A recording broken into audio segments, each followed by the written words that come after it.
Hello students, pi classes में आप सभी का स्वागत है। आज हम लोग क्लास 10th का एक एक्सरसाइज और पढ़ने वाले हैं, उसका सॉल्यूशन करेंगे। जो एक्सरसाइज है 6.2 ट्रायंगल का। तो इसमें हम लोग सबसे फर्स्ट क्वेश्चन में ही हम लोग का दो क्वेश्चन दिया हुआ है। क्या दिया हुआ है कि एक फिगर यहाँ पे ए है जिसमें से ABC एक ट्रायंगल है, ABC एक ट्रायंगल है और DE जो है वो BC के पैरेलल है, DE BC के पैरेलल है। और इसमें कुछ वैल्यू दे रखा है, AD का वैल्यू 1.5 सेंटीमीटर, DE का वैल्यू 3 सेंटीमीटर, AE का वैल्यू 1 सेंटीमीटर और हमसे इस AC का वैल्यू EC का वैल्यू पूछ रहा है क्या होगा। हम लोग पिछले ही दिन एक थेल्स थ्योरम प्रूव किए थे, थेल्स थ्योरम, और उस थेल्स थ्योरम के थ्रू क्या आया था कि AD अपॉन DB, AD बटा DB इक्वल होता है AE बटा किसका, AC का, थेल्स थ्योरम के द्वारा, बाय थेल्स थ्योरम। इसके थ्रू क्या होता है कि AD upon DB is equal to AE upon EC, ए होता है। अब जब ये पता ही चल गया कि ये होता है तो फिर अब दिक्कत क्या है, सभी का वैल्यू यहाँ पे दे रखा है और एक का वैल्यू नहीं दिया है, वही निकालना है और वो निकाल लेंगे। AD का वैल्यू 1.5 सेंटीमीटर है, DB का वैल्यू 3 सेंटीमीटर है, यहाँ से AE का वैल्यू 1 सेंटीमीटर और EC का वैल्यू हमसे पूछ रहा है। इसको और इसको कैंसिल करेंगे तो कितना आ जाएगा, 2 आ जाएगा, और 2 को यदि 1 से मल्टीप्लाई करेंगे तो 2 सेंटीमीटर, और 2 सेंटीमीटर किसका वैल्यू हो गया, EC का वैल्यू हो गया। और यही वैल्यू तो हमसे पूछा, कितना आसान है। तो यदि हमें थेल्स थ्योरम के बारे में पता रहेगा तब आसानी से क्वेश्चंस बन जाएंगे। अब आते हैं नेक्स्ट क्वेश्चन पे।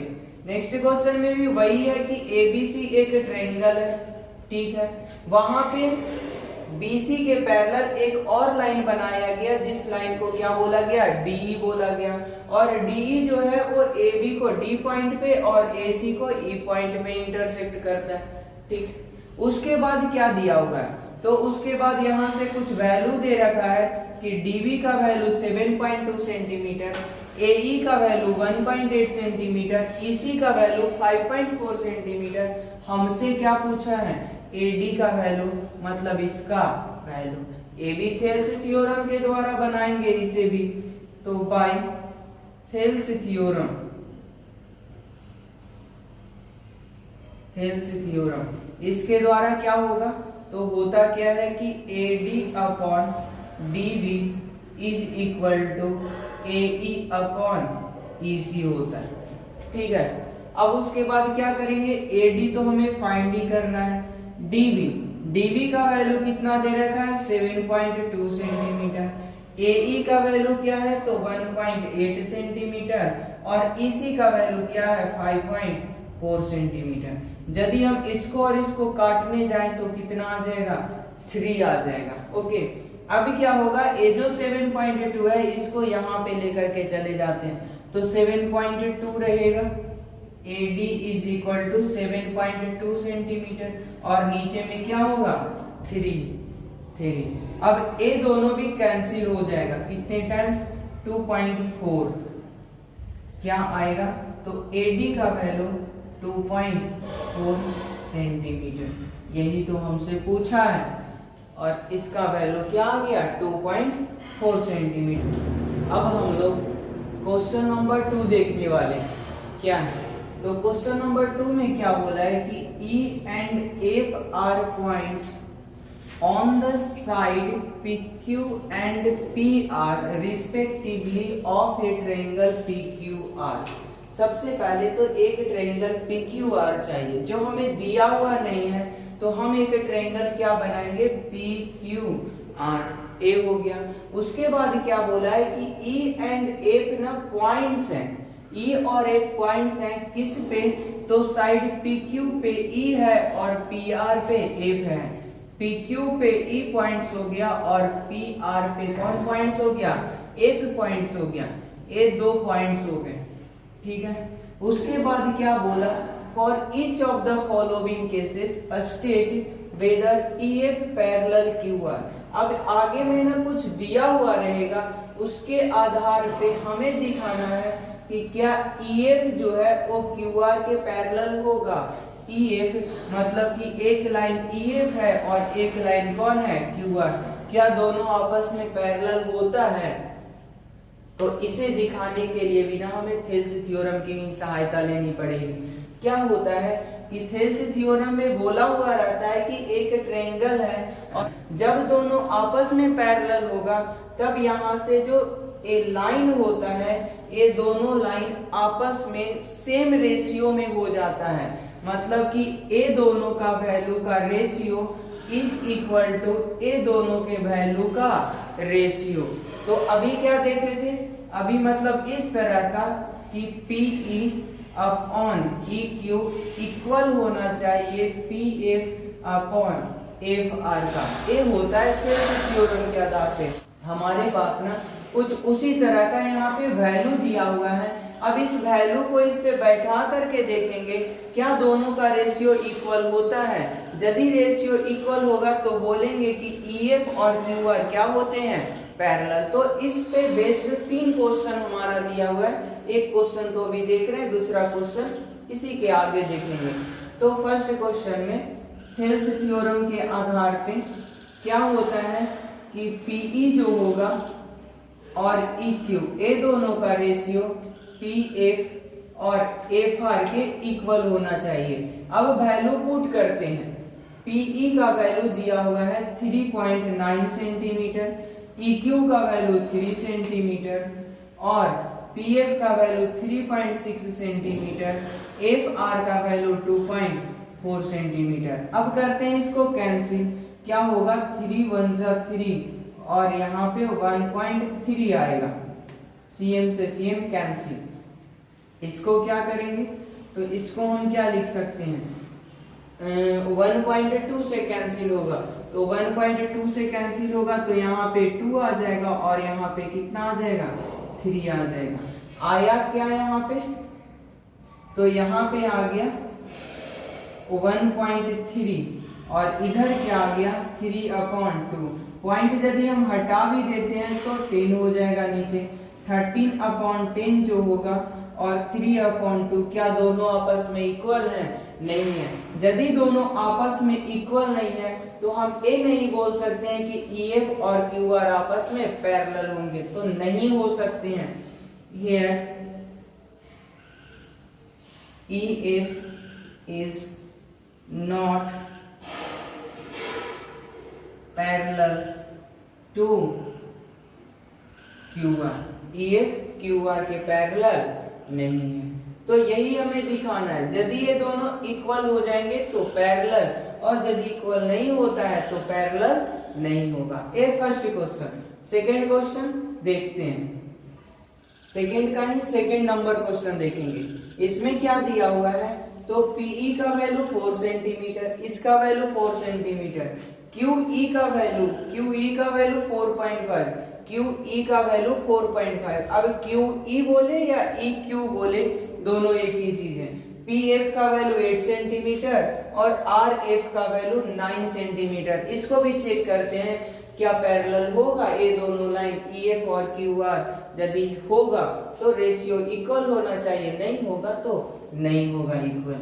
तो PE का वैल्यू 4 सेंटीमीटर, QE का वैल्यू 4.5 सेंटीमीटर, QE बोले या EQ बोले, PF का वैल्यू 8 सेंटीमीटर और RF का वैल्यू 9 सेंटीमीटर हो गया।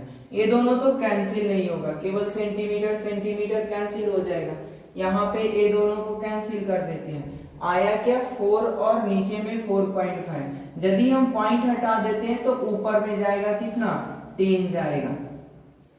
करते हैं यहाँ पे 40 और नीचे में क्या रहेगा 45 रहेगा। इधर क्या होगा 8/9। ये 5 8 और 5 9 क्या आया 8/9 और इधर भी 8/9। हिंस हम लोग बोल सकते हैं कि EF और QR क्या होगा पैरेलल होगा। क्यों? क्योंकि दोनों का रेशियो क्या आ रहा है इक्वल आ रहा है। हिंस EF पैरेलल क्या होगा QR होगा। ओके, तो यदि रेशियो इक्वल तो दोनों पैरेलल और इक्वल नहीं तो पैरेलल नहीं। अब नेक्स्ट क्वेश्चन इसी का सेकंड नंबर क्वेश्चन का ही थर्ड देखते हैं क्या लिखा हुआ है। तो थर्ड में क्या है कि PQ का वैल्यू 1.28 सेंटीमीटर। PQ है कहाँ पे? तो PQ यहां से लेकर के यहाँ पूरा का दे दिया है लेंथ, ठीक है, पूरा का दे देते हैं। उसके बाद किसका है PR का वैल्यू है PR पूरा ऊपर से लेकर नीचे तक। उसके बाद PE का वैल्यू 1.8, ये तो ठीक है 0.18 और PF का वैल्यू 0.36 सेंटीमीटर। हमें करना क्या यहाँ पे पड़ेगा? तो हमें इसका वैल्यू लाना पड़ेगा और इसका वैल्यू लाना पड़ेगा और उसके बाद फिर चेक करेंगे। तो क्या दिया हुआ है कि PQ का वैल्यू दिया हुआ है, उसके बाद EP का वैल्यू दिया हुआ है, निकालना किसका है EQ का वैल्यू निकालना है। क्या करेंगे कि PQ जो होगा इक्वल PE प्लस EQ का, PQ जो होगा ये पूरा वाला इतना प्लस इतना के बराबर हो जाएगा, इक्वल हो जाएगा। PQ का वैल्यू 1.28 सेंटीमीटर दिया हुआ है। उसके बाद PE का वैल्यू 0.18 सेंटीमीटर है। यहां से किसका वैल्यू निकलेगा EQ का, इसको कर देते हैं इक्वल से पहले। तो 1.28 सेंटीमीटर माइनस 0.18 सेंटीमीटर क्या आएगा EQ का वैल्यू कितना हो जाएगा? तो 1.10 सेंटीमीटर EQ का वैल्यू। ठीक इसी तरह से हम लोग FR का वैल्यू भी लेकर के आएंगे। Now PR is equal to क्या होगा? तो PF plus FR, PF plus FR हो जाएगा।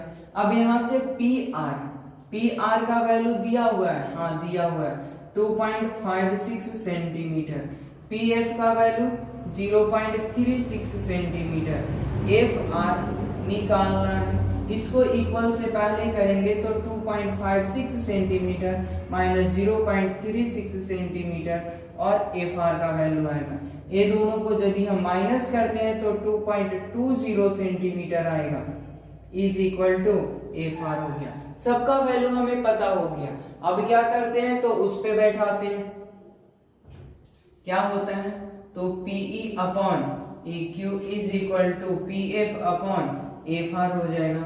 PE का वैल्यू, तो PE का वैल्यू कहाँ है 0.18 सेंटीमीटर। EQ का वैल्यू लेकर के आए 1.10 सेंटीमीटर। उसके बाद PF का वैल्यू 0.36 सेंटीमीटर और उसके बाद फिर किसका बोला FR का वैल्यू 2.20 सेंटीमीटर। ये हो गया सेंटीमीटर। उसके बाद पॉइंट से पॉइंट भी खत्म हो जाएगा, पॉइंट खत्म, क्योंकि पॉइंट के बाद 2 डिजिट है, नीचे में 2 जीरो आएगा, पॉइंट के बाद 2 डिजिट है, ऊपर में 2 जीरो जाएगा, अपने आप कैंसिल हो जाएगा। बचेगा क्या? तो 18/110 और इधर 36/220 करते हैं कैंसिल। अब इसको तो 2 से करेंगे तो 9 हो जाएगा, 2 से करेंगे तो 55 हो जाएगा। इसको करते हैं 4 से तो 9 हो जाएगा और 4 से करेंगे तो कितना हो जाएगा 55 हो जाएगा। क्या आ गया 9/55 इज इक्वल टू 9/55। दोनों आपस में क्या हो रहे हैं इक्वल। इस कारण से हम बोलेंगे कि EF और QR क्या है पैरेलल है। Hence EF parallel QR। तो यही हमें दिखाना था क्वेश्चन नंबर 2 में। 3 क्वेश्चन दिया और पैरेलल दिखाना था जो हम लोग दिखा चुके।